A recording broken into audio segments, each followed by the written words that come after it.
One sunny morning, Woody heard some big news. Andy's house was getting a new toy. Everyone was buzzing with excitement, but Woody couldn't help but feel a little nervous. What if the new toy was cooler than him? He decided he had to find out who this new toy was. As the toys gathered in the living room, a sleek, shiny robot toy named Zane arrived. Zane had flashing lights and spoke with a cool robotic voice. The other toys were instantly impressed, and Woody felt a twinge of jealousy, but tried to hide it with a smile. Zane was full of high-tech gadgets, lasers, jet boosters, and even a scanner. The other toys crowded around him, eager to see what he could do. Woody watched from a distance, feeling left out. He wondered if he still mattered to the group. Determined not to be replaced, Woody decided to befriend Zane. He approached the robot and introduced himself. Zane, being new, was friendly but a bit confused by Woody's old-fashioned cowboy hat and string-pull voice box. Suddenly, a loud crash came from the toy box. The toys all rushed to see what had happened. Rex the dinosaur had knocked over a heavy book, and now the lid of the toy box was jammed shut with Slinky Dog stuck inside. Woody immediately sprang into action. "We need to work together to free Slinky," he said.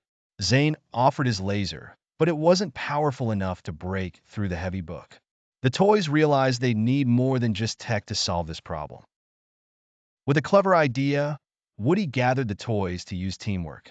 Buzz, Jesse, and Bullseye helped lift the heavy book while Woody used his lasso to pull the box lid free. Zane watched, impressed by Woody's leadership. After a lot of effort, the toys finally lifted the book off the toy box. Slinky Dog popped out with a cheerful, "Thanks, guys." The toys cheered, happy to have worked together to save their friend. Even Zane gave Woody an appreciative nod. That night, Zane approached Woody. "I've never been part of a team like that before," Zane admitted.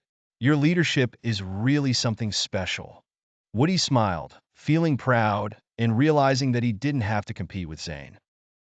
Woody offered to show Zane around Andy's room and introduce him to more of the toys. Together, they visited Mr. Potato Head, Ham, and the Green Army Man. Zane fit right in, learning that every toy had something unique to offer. As the days passed, Woody and Zane became close friends. Woody taught Zane the value of teamwork and creativity, while Zane taught Woody about new gadgets and technology. The other toys noticed how well they worked together.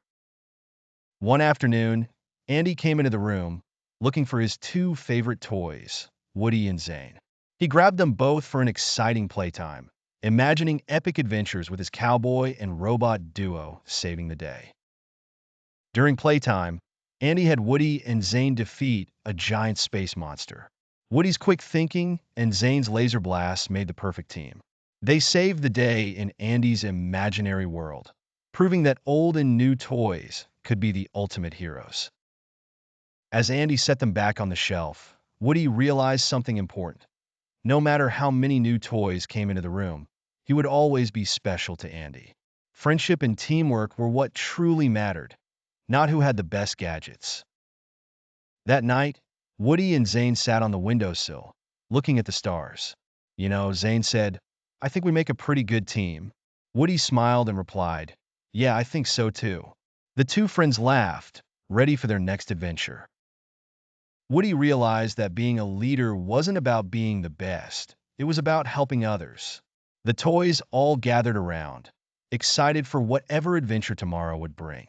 As Woody glanced at his friends, he knew one thing: they'd face it together.